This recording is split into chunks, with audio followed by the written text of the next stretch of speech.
తప్పు చేసిన వారు ఎట్టి పరిస్థితిలో తప్పించుకోలేరని ఏపీ సీఎం చంద్రబాబు అన్నారు. వైసీపీ హయాంలో తప్పులు చేసిన వారిని వదిలిపెట్టమని తెలిపారు. విచారణలు జరుగుతున్నాయన్న ఆయన అదే సమయంలో కూటమి ప్రభుత్వం తప్పులు చేయకూడదని సూచించారు. మంగళగిరిలో ఎన్డీఏ శాసనసభ పక్ష సమావేశంలో చంద్రబాబు మాట్లాడారు. ఈ సందర్భంగా ఎంపీలు, ఎమ్మెల్యేలు నియోజకవర్గాల వారీగా విజన్ డాక్యుమెంట్లు రూపొందించుకోవాలని దిశానిర్దేశం చేశారు. వచ్చే 5 ఏళ్లలో 20 లక్షల ఉద్యోగాల కల్పనే లక్ష్యంగా పనిచేస్తున్నామన్న ఆయన కేంద్ర సహాయం లేకపోతే రాష్ట్రం అభివృద్ధి చెందదన్నారు. 3 పార్టీల సమిష్టి కృషితోనే ఇంతటి ఘన విజయం సాధించామన్నారు చంద్రబాబు.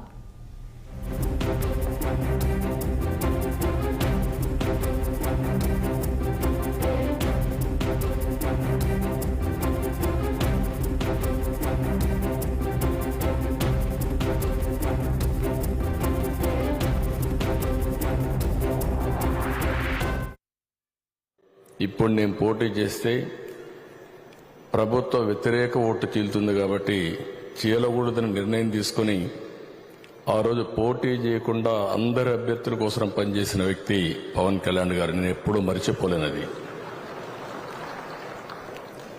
నేను జైల్లో ఉన్నాను. జైలుకు వచ్చాడు. వచ్చినప్పుడు మాట్లాడాడు, చూశారు.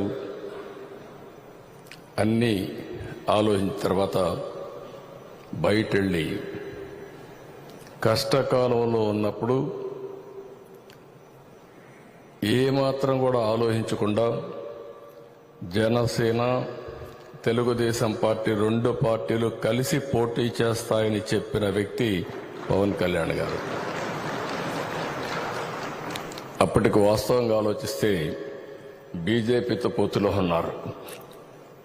మళ్ళా అక్కడ ఒక మాట చెప్పాడు, నేను బీజేపీతో పొత్తుంది, వ్యతిరేక ఓటు చేయడానికి వీలు లేదు, కాబట్టి పొత్తు మాత్రం తెలుగుదేశంతో ఉంటుంది, బీజేపీని కూడా ఒప్పించి అలయన్స్ లేకి తెస్తామని చెప్పిన వ్యక్తి పవన్ కళ్యాణ్ గారు.